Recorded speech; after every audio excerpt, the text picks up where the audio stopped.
Hello again everybody, Dr. Smith here at Moore Park Veterinary Hospital with our second Doctor Talk video. This is the first in our series of videos that eventually hopefully will expand into a lot of content for you. And I picked the first topic because it's a topic that applies to every single pet owner that walks through this door, and it's nutrition. So it's a very important topic, sometimes an under-discussed topic, and one that's very important that all of us understand a little bit more about. Now, when it comes to nutrition, there's a few very basic things, especially in dogs and cats, that are good to cover.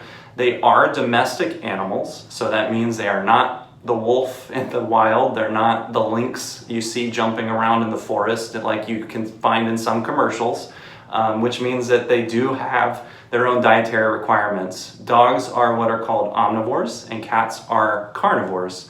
And so that does influence the type of food and the type of diet that they need. Now, some common myths and trends that I think are worth busting and discussing a little bit more are there is a raw food industry, and it's not something that we typically do recommend you feed your animals. And for a few reasons. A lot of them are not complete balanced meals. They are missing ingredients that a lot of animals do need in their diet, as well as the risk for public health.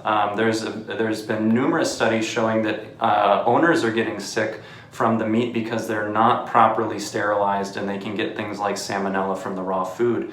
In addition to that, grain-free diets are a big trend. Now, grain-free allergies in general are a very low percentage of food allergies that we see, and so it's unusual that a dog would need to be on a grain-free diet unless we've determined there's an allergy to it. Grain-free food has actually now been linked to heart disease. A study last year out of UC Davis told us that if you feed grain-free food long enough, it will induce a certain form of heart disease.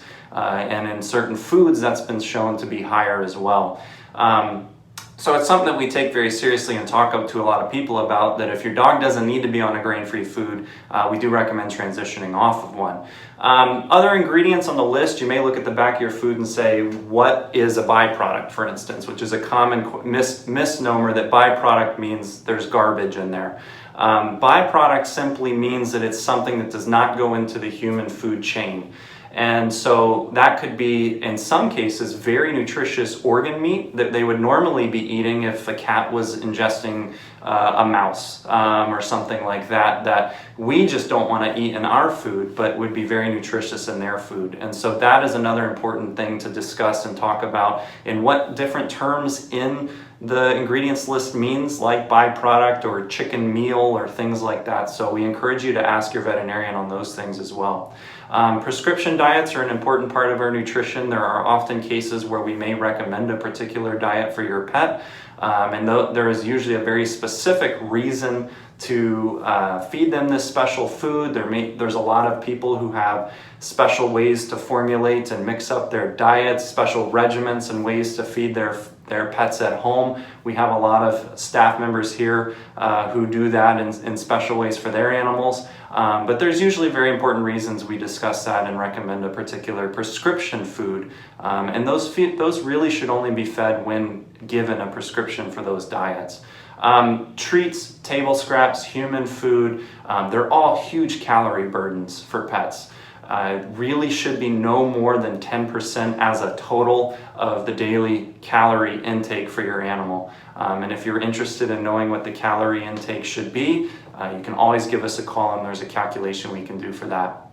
So in essence, there's a lot that goes into this. There is a diet handout which we have put together that we try to give to everybody who comes through our door. So please ask about that when you're in. If you don't already have one, I'll share a copy of it in this video. But it will go through a lot of the trends that I discussed and list about 5 brands of food at the bottom that we do really trust and recommend. And those are trusted, recommended brands for a reason. They take time and money into resources to do research on their foods to ensure that they're formulated correctly. They hire veterinary nutritionists who are the true experts in the field of nutrition to tell us what to put in our food.